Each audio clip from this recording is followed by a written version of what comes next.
ಎಂದಾದರೂ ಯೋಚಿಸಿದ್ದೀರಾ ಐಫೋನ್ ಬೆಲೆ ಯಾವಾಗಲೂ ಹೆಚ್ಚಿರುತ್ತೆ ಯಾಕೆ ಅಂತ? ಅಸಲಿಗೆ ಐಫೋನ್ ಅನ್ನು ಆಪಲ್ ಕಂಪನಿ ತಯಾರಿಸುವುದಿಲ್ಲ. ಯಾಕೆ ಅಂತ ತಿಳಿಯಬೇಕಂದ್ರೆ ಕಂಪ್ಲೀಟ್ ವಿಡಿಯೋವನ್ನು ವೀಕ್ಷಿಸಿ. ಹೌದು, ಎಲ್ಲರೂ ತಿಳಿದಿದ್ದಾರೆ ಆಪಲ್ ಐಫೋನ್ ಅನ್ನು ಆಪಲ್ ಕಂಪನಿಯೇ ತಯಾರಿಸಿದ್ದಾರೆ ಅಂತ. ಆದರೆ ಅಸಲಿ ಸತ್ಯ ಅಂದರೆ ಆಪಲ್ ಕಂಪನಿ ತಯಾರಿಸುವುದಿಲ್ಲ. ಬದಲಿಗೆ ಐಫೋನ್ ತಯಾರಿಕೆಯಲ್ಲಿ ಸ್ಯಾಮ್ಸಂಗ್, ಸೋನಿ, ಟಾಟಾ ಅಂತಹ ದೊಡ್ಡ ದೊಡ್ಡ 15ಕ್ಕೂ ಹೆಚ್ಚು ಕಂಪನಿಗಳು ಸಹಾಯ ಪಡೆಯುತ್ತದೆ. ಡಿಸ್ಪ್ಲೇ ತಯಾರಿಸುವುದರಲ್ಲಿ LG ಹಾಗೂ ಸ್ಯಾಮ್ಸಂಗ್ ಕಂಪನಿಗಳು ಸೌತ್ ಕೊರಿಯಾದಲ್ಲಿ ತಯಾರಿಸುತ್ತಾರೆ. ಡಿಸ್ಪ್ಲೇಯನ್ನು ರಕ್ಷಿಸಲು ಬಳಸುವ ಗೊರಿಲ್ಲಾ ಗ್ಲಾಸ್ ಅನ್ನು ಕಾರ್ನಿಕ್ ಅನ್ನುವ ಕಂಪನಿ ತಯಾರಿಸುತ್ತದೆ, USA, ತೈವಾನ್ ಹಾಗೂ ಜಪಾನ್ನಲ್ಲಿ. ಇದರ ಪ್ರೊಸೆಸರ್ ಅನ್ನು ಸ್ಯಾಮ್ಸಂಗ್ ಮತ್ತು ತೈವಾನ್ ಕಂಪನಿಯಾಗಿರುವ TMNC ತಯಾರಿಸುತ್ತದೆ.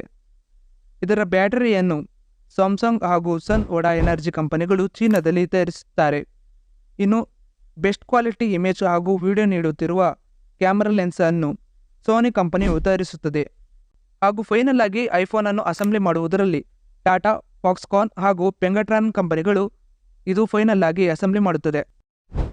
ಹಾಗಾದರೆ ಆಪಲ್ ಕಂಪನಿ ಏನು ಮಾಡುತ್ತೆ ಅಂತ ಕೇಳೋದಾದರೆ, ಇದು ಐಫೋನ್ ಡಿಸೈನ್ ಅನ್ನು ತಯಾರಿಸಿಕೊಡುತ್ತದೆ.